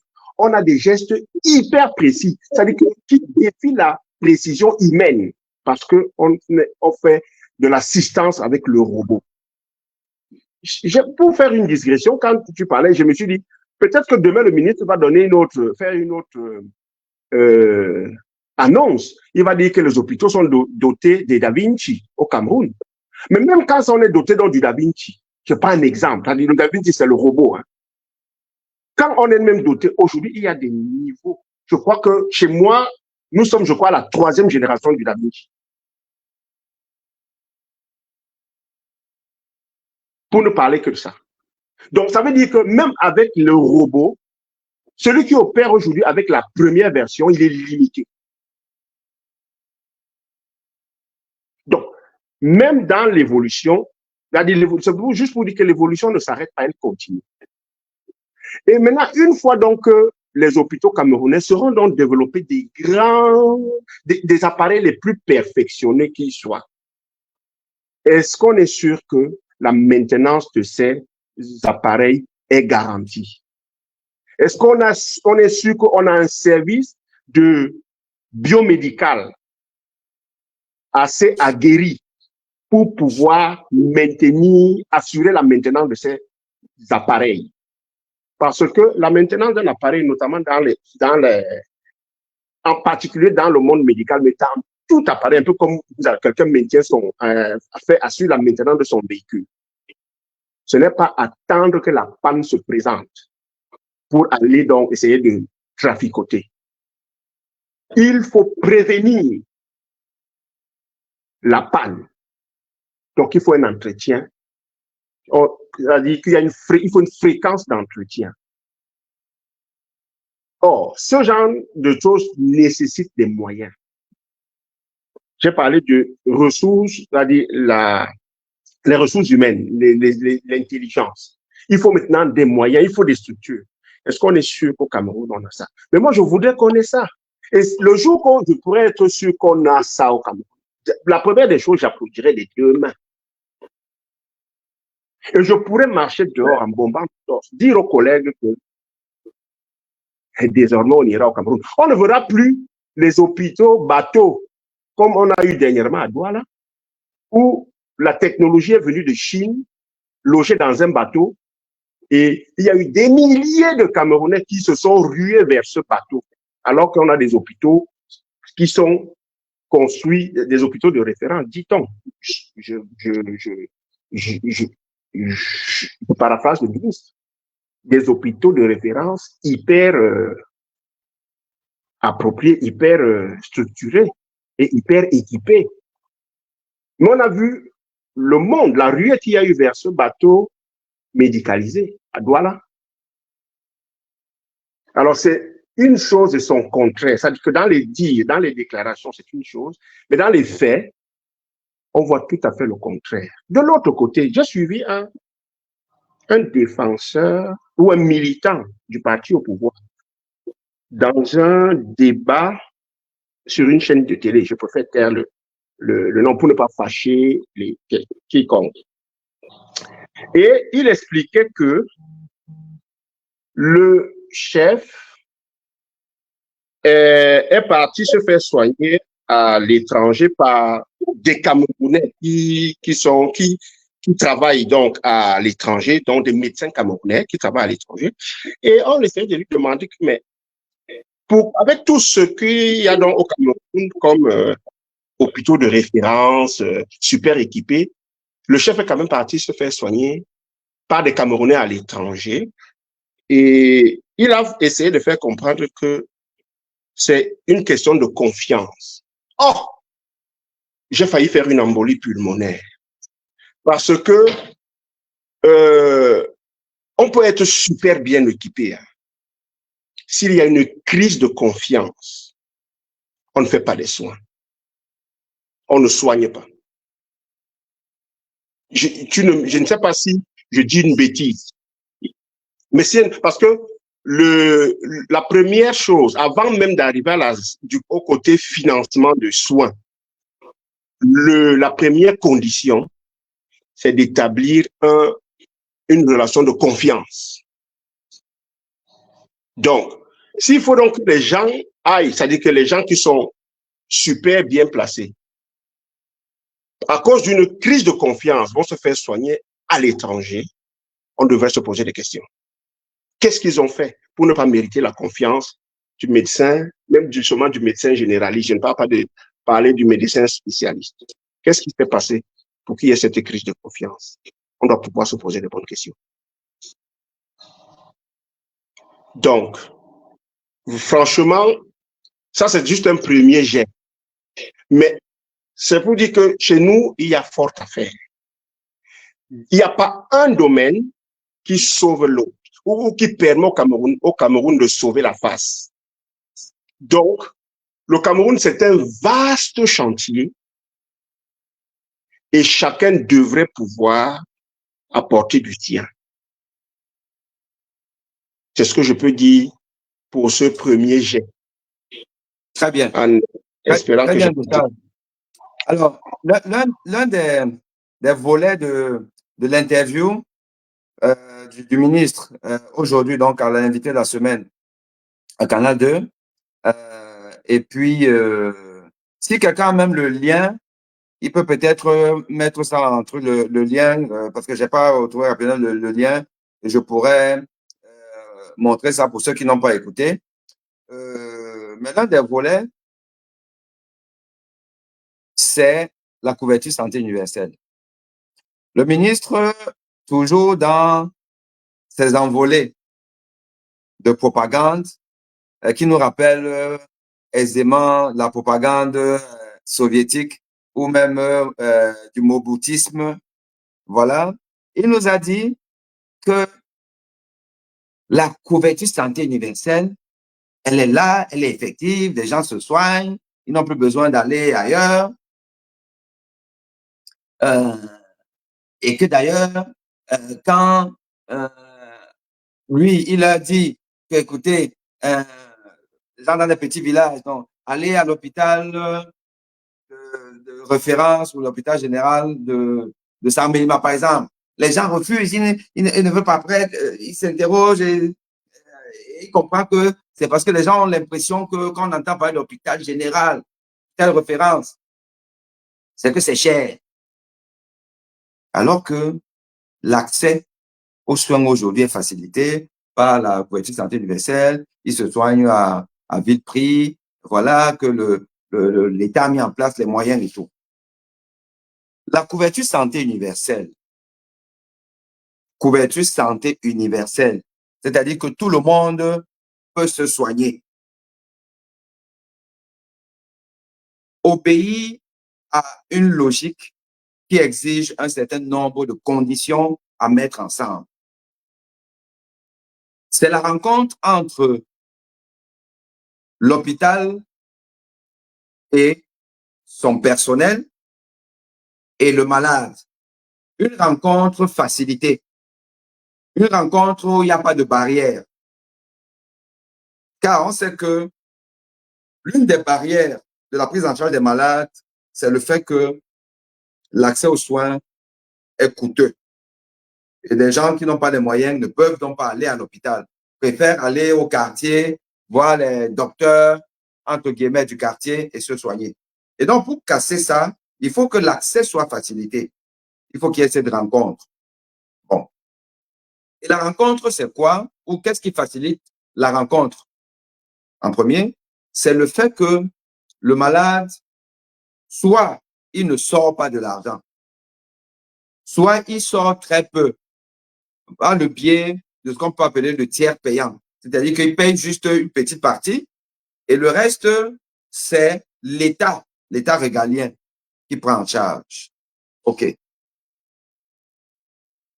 Donc, on peut imaginer que Manaouda Malachi, dans sa posture de malin, pour ce qui ne coûte pas trop cher, c'est-à-dire le palu, la diarrhée, des choses comme ça, parce qu'en réalité, le soin du paludisme, la diarrhée et tout, c'est pas ce qui coûte le plus cher dans des pays où il y a une politique de l'OMS pour justement éradiquer ces pandémies. OK? Donc, lui, il va dire que, oh, maintenant c'est gratuit et tout, les gens peuvent aller se soigner, puisque dans sa politique d'étape, dans la politique santé universelle, qu'on va commencer d'abord par certaines maladies, mais en réalité, les maladies pour lesquelles Madame Malachi nous dit qu'il y a la couverture santé universelle, il peut se soigner gratuitement. C'est ce que normalement, c'est que dans les cahiers, dans le cahier de charge du Cameroun, où le Cameroun s'engage, comme tous les pays, à respecter un certain nombre de calendriers édictés par l'Organisation mondiale de la santé. La femme enceinte doit normalement être soignée gratuitement.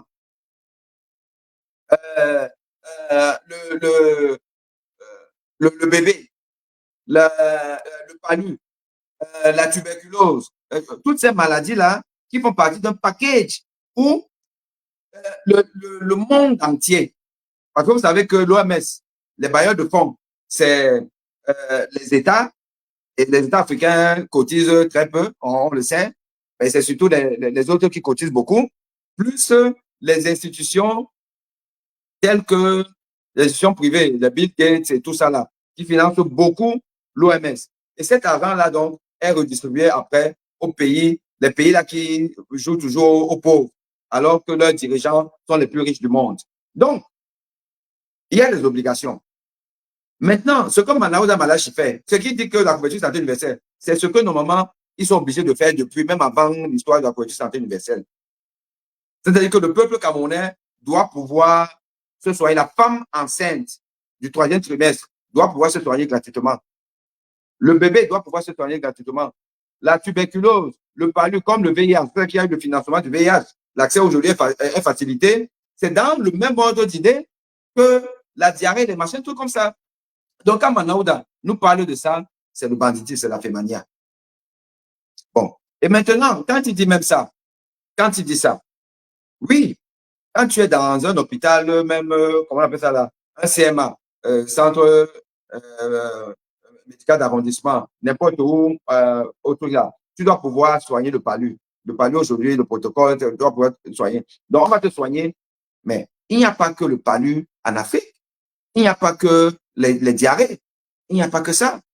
Il y a des choses qui sont maintenant un peu plus complexes, on va dire, mais en réalité qui ne sont pas complexes. On doit pouvoir te soigner parce que tu as une douleur à la poitrine et tu dois pouvoir... attendez, je n'ai pas... Tu dois pouvoir arriver dans n'importe quelle structure sanitaire dans une ville au Cameroun avec une douleur à la poitrine et qu'on te prenne en charge aux urgences en te faisant au minimum une prise de sang, un électrocardiogramme. Au minimum, tu dois avoir prise de sang, électrocardiogramme, radio pulmonaire quand tu es dans n'importe quelle urgence du Cameroun. Et qu'en fonction maintenant de la clinique, comme on dit, est-ce qu'il respire bien, il ne respire pas bien, qu'on puisse te faire les gaz du sang. Les gaz du sang. C'est-à-dire qu'on pique, par exemple, ici, là, au niveau de l'artère radiale, on prend un peu de sang, on met dans un appareil pour analyser ton taux d'oxygène dans le sang. On va analyser ton taux de gaz carbonique dans le sang. On va analyser tes lactates dans le sang. On doit pouvoir faire ça en fonction de la clinique. Ça, c'est le B.A.B.A. dans un service d'urgence. Électrocardiogramme, prise de sang, prise de sang classique, gaz du sang, radio pulmonaire. Alors, je pose maintenant la question à Manaouda Malachi. Et ça, c'est ce que un ou une journaliste devrait pouvoir poser, et c'est l'occasion, devrait pouvoir poser à un ministre, parce que le journaliste là, a potassé le travail, s'est approché des spécialistes pour dire que bon, pose-lui cette question. Est-ce que si je suis en Nguelmetou, j'ai du mal à respirer avec des douleurs à la poitrine, je peux aller à l'hôpital de Nguelmetouka et avoir électrocardiogramme, radio pulmonaire, prise de sang, gaz de sang. Je peux, oui ou non? C'est ça la couverture santé universelle. Et que je peux avoir ça à vil prix, en payant un truc symbolique. Est-ce que je peux avoir ça? Non. Si je ne peux pas avoir ça, il n'y a pas de couverture santé universelle. Il ne faut pas faire la fémania. Le tout n'est pas dit que, parce que la couverture santé universelle implique même que les soins sont de meilleure qualité. Et ça va être de meilleure qualité, pourquoi? Parce que l'État aura injecté de l'argent dans la formation du personnel soignant. Et vous savez ce que je pense de la formation du personnel soignant au Cameroun. Vous savez ce que j'en pense. Donc, vous ne pouvez pas. Parce qu'en plus, quand on va même vous mettre, parce qu'effectivement, il y a un médecin, il y a des gens naïfs, vous pouvez tomber sur un philanthrope, là, le gars, il va même bientôt mourir, bah, il aime l'Afrique et tout, il a eu une connexion, je ne sais pas tout comment, il a plein d'argent, il dit qu'il va aller, je vais vous équiper, je vais équiper un hôpital d'un matériel de dernière génération. Oui, ça peut même arriver. Ça va arriver là-bas. Qui va utiliser? Est-ce que vous savez que les équipements mis dans les établissements nouvellement créés, même au Cameroun, oui, on met même les équipements. Bon, je ne pas le dernier créé, il ne faut pas qu'il nous raconte ces histoires. Mais parfois, il y a même des équipements neufs. Souvent, même, c'est justement des dons. Parfois, on reçoit des dons, mais quand tu as reçu le don, est-ce que tu vas gâter ça pour dire que, bon, non, moi, je n'aime pas le don. Tu vas prendre, tu vas mettre là. Mais je vous dis que ce qui arrive au Cameroun, dans tous les pays à gouvernance bizarre, là, c'est pareil. Au Tchad, ils ont eu un hôpital, on appelle hôpital, j'oublie un peu le nom, mais c'est un hôpital de référence aussi, à N'Djamena. Équipé, mais il n'y a personne pour travailler dessus. Donc, un équipement qui ne fonctionne pas, vous savez ce qui vient. Le Niger avait fait pareil. Au bâtiment et tout, on met même le matériel. Mais le personnel médical dans certains pays d'Afrique, dont le Cameroun, est mal formé, sous-formé. Parce que les équipements de pointe nécessitent une certaine expertise. Il faut envoyer des gens à l'étranger pour se former. Vous, comme vous voyez Manaouda Malaysia, en train d'envoyer des gens, si tu n'es pas sa jomba, tu n'es pas sa copine et tout, il va t'envoyer. Sois un peu sérieux.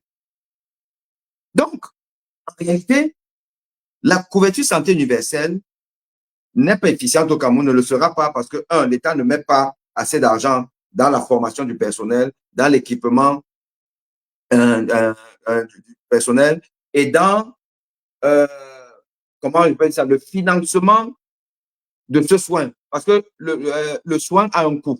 Que tu sois en Afrique, en Europe, partout, le soin a un coût. Voilà, il ne faut pas te mentir. Il y a quelqu'un qui paye toujours quelque part. Il y a quelqu'un qui paye.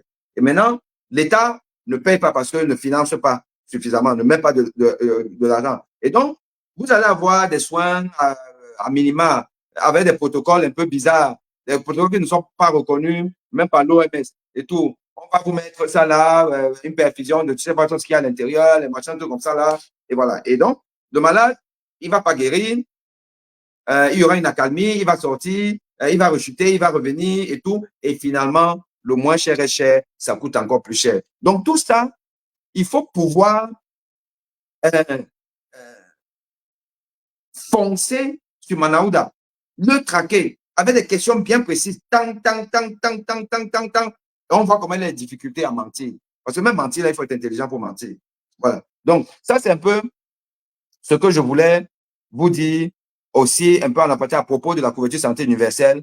Ne vous leurrez pas, ça nous coûte des milliards parce que vous savez, depuis qu'on parle de ça, on vous dit que c'est telle entreprise, par exemple, toutes les entreprises étrangères qui va faire ceci, qui implémente ceci, le serveur, c'est machin, tout ça, c'est des milliards, il y a une opacité, il met l'argent dans sa poche et vous n'avez que vos larmes pour pleurer. Peuple camerounais, vous pouvez prendre l'affaire là dans tous les sens.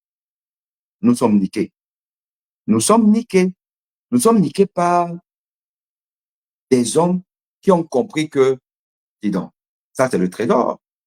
Un peuple en mort, un peuple spectateur, un peuple qui commente, d'ailleurs qui tourne le dos au vrai sujet. Regardez combien nous sommes. Regardez, c'est pas compliqué. Regardez combien nous sommes. Quand on est 40, sur un live comme celui-ci là, ben, on a même beaucoup fait. Or, on parle de quoi? On parle de la santé. On parle la posture d'un ministre. Et après, on va s'étonner que, oh, il y a tué les morts. Oh, je suis allé à l'hôpital, je suis resté là-bas. Ou ma soeur est allée là-bas, elle est passée par la RIA pour atterrir à la mort. C'est tout ça. C'est pas compliqué. Bon, moi, je dis toujours que moi, je fais mon devoir. Vous-même qui êtes là, vous faites aussi votre devoir. On est dans notre devoir. Maintenant, après, c'est le sauve qui peut au Cameroun. C'est le sauve qui peut. Ok, moi, si tu as un dernier commentaire et après on va terminer le live. Il n'avait pas pour vocation d'être très long. Voilà, c'était juste pour commenter les déclarations du ministre. Franchement, je suis très content, hein, parce que au moins, nous qui essayons d'officier dans ce domaine-là, on peut être des personnes ressources, on peut apporter des idées. Donc, dans le cadre de la couverture santé universelle dont parlait le ministre, je voudrais croire qu'il n'est pas en train de faire de l'amalgame de tout ce que tu as dit, par exemple, parce que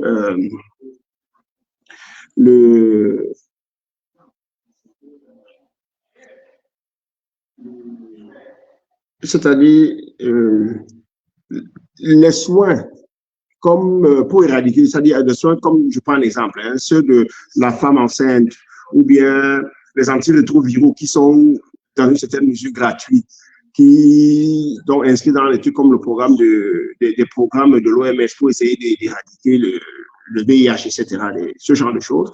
Oui, ça c'est normal, parce que voilà, les molécules sont libéralisées aujourd'hui, ça coûte moins cher, et il faudrait que ce soit accessible à tout le monde. Et maintenant, la fameuse couverture santé universelle qu'on appelle comme ça, elle peut être taillée à notre mesure. Parce que, je prends un exemple, Obamacare aux États-Unis n'est pas la même chose que la Sécu en France. Oui.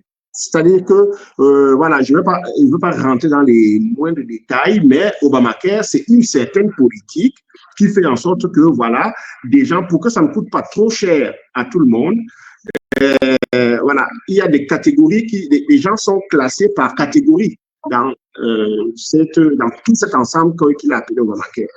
C'est la même chose en Grande-Bretagne, il y a un peu ce genre de choses. Il n'empêche à personne quelqu'un qui a des moyens, d'aller souscrire des assurances privées pour se faire soigner. Parce que lui, il a les moyens de se payer. Mais la couverture santé universelle, c'est généralement pour le monsieur lambda, monsieur tout le monde, celui qui a des moyens très limités.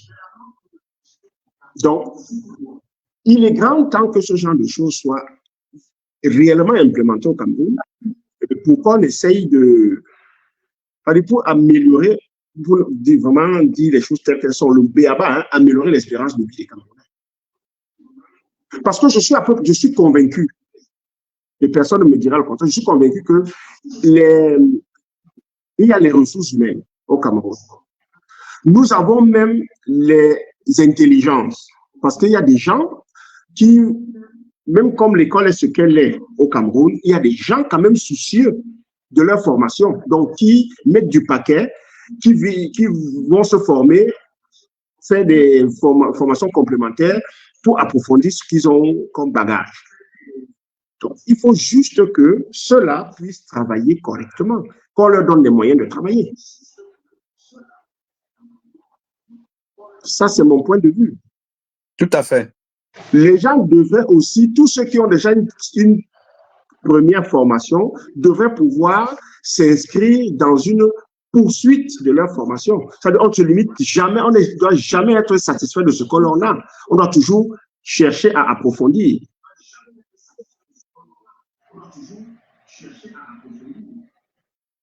Donc, voilà ce que je peux dire. Je suis très content que tu aies eu l'initiative qu'on discute un peu de ce domaine qui est très, ma foi, est très important non seulement pour le Cameroun, mais pour le monde entier. Absolument.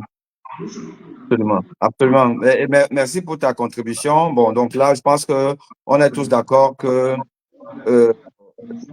Pandaouda ne nous a rien appris. Là, il ne nous a rien appris. il ne s'adressait pas à nous parce qu'il sait qu'on ne peut pas croire à ce qu'il dit parce que lui-même, il ne croit pas à ça. Il faut juste regarder même l'expression de son visage pour comprendre qu'il est simplement dans de la fémania, voilà, mais il essaie de faire le peuple ignorant, le peuple acculturé, comme je dis, le peuple qui n'attend et n'entend que la parole des hommes d'État, des hommes du pouvoir, parce que pour eux, c'est des gens qui ont la bonne moralité, qui ont le crédit pour parler. Voilà. Et donc, nous devons être les soldats de la conscience collective, les vigiles de la conscience, pour ne pas laisser justement les naïfs se faire avoir. Bon, donc ça, c'était un peu le but de ce live. Je vous remercie d'avoir été là. Continuons à rester dans l'éveil, voilà, pour que ce pays qui a aujourd'hui piétiné à travers le monde, voilà, parce que nous sommes tous dans les réseaux sociaux, on voit ce qui se dit du Cameroun, et c'est un peu dommage. C'est un peu dommage que nous, le peuple, nous ne voulons pas vraiment prendre notre destin en main. Et nous continuons à être spectateurs et à tourner le dos. Bon, moi, je dis toujours que ce qui est important, c'est que à la fin de la vie de chacun, que tu te dises que bon, je n'ai aucun regret, j'ai fait ce que j'ai pu, j'ai tout donné. Maintenant, je ne suis pas maître de ce qui est arrivé. Voilà. OK. C'est-à-dire que je vais demander deux mots pour conclure. J'ai suivi ce matin au réveil un extrait d'une vidéo de Longuet Longuet. Peut-être pas forcément par rapport à ce qu'il a eu connu comme déboire, ce qui est public depuis mercredi dernier là. Mais je l'entendais parler de l'aisance, de son standing de vie. Et je vais vraiment paraphraser ce qu'il a dit. Il disait que parce qu'il doit probablement être en France ou en région parisienne, quelque chose comme ça. Oui. Et je l'ai entendu dire que si que maintenant il peut rester au Cameroun, il peut vivre au Cameroun sans envier celui qui vit en Europe, ce qui est tout à fait normal, hein, je peux que l'on comprenne. Mais ce qui m'a intéressé dans ses propos, c'est qu'il a dit « je n'ai plus faim ». Il m'a dit « je n'ai plus faim » et il a donné un peu ce qu'il peut gagner mensuellement. Je dis « c'est très bien ». Moi, aujourd'hui, je dis donc, il a dit qu'il continue à s'engager pour les causes perdues, etc. Moi, je dis par exemple, pour ne parler que de moi, je viens dans tous les lives qui concernent le pays. C'est par patriotisme que je le fais. C'est-à-dire que je viens ici parce que notre hymne national, moi, je ne chante pas ça, mais je la récite. Et je demande aux gens d'arrêter un peu de chanter l'hymne, mais de réciter cet hymne et de comprendre les mots qui sont. Et moi, c'est ça qui fait mon patriotisme. C'est-à-dire que nous avons notre hymne national, c'est de l'énergie pour faire bref. Et c'est ça qui me donne cette énergie de pouvoir venir dire 2-3 mots, ce que je pense à mon petit niveau, hein, pour essayer de faire avancer les choses. Et tout ça, c'est vraiment pour le Cameroun, pour cette terre, pour cette chère patrie et cette terre chérie-là.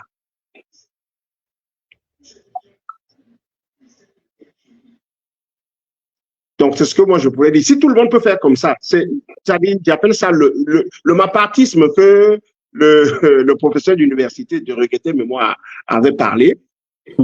C'est ça, moi, ma part. C'est ça que moi, je fais ma part.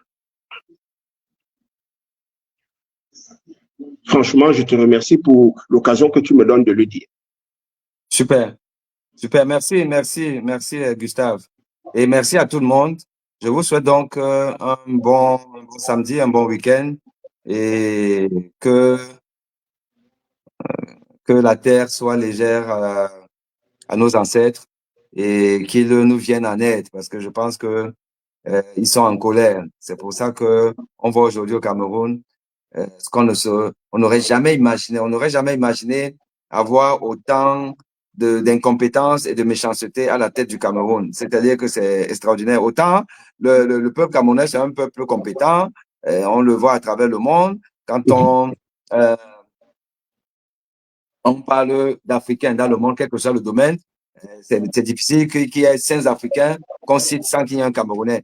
C'est extraordinaire. Mais on est quand même pourtant le pays le plus mal dirigé au monde. C'est quand même ça, l'anomalie. Et en plus, avec une partie du peuple qui est dans la fascination de son bourreau, bon, c'est un peu compliqué. C'est un peu compliqué, ça, je l'avoue. Bon, écoutez, qu'est-ce qu'on fait? On fait notre part. Allez, merci bien. Comment sortir du syndrome de Stockholm? Peut-être qu'on devrait pouvoir réfléchir là-dessus. Ben, on va faire un live sur le syndrome de Stockholm. J'ai beaucoup de théories médicales sur le syndrome de Stockholm et puis on verra que ça colle toujours avec le peuple camerounais. Bon, on parlera de ça. Allez, à bientôt. À bientôt. Ciao. Bon week-end. Ciao.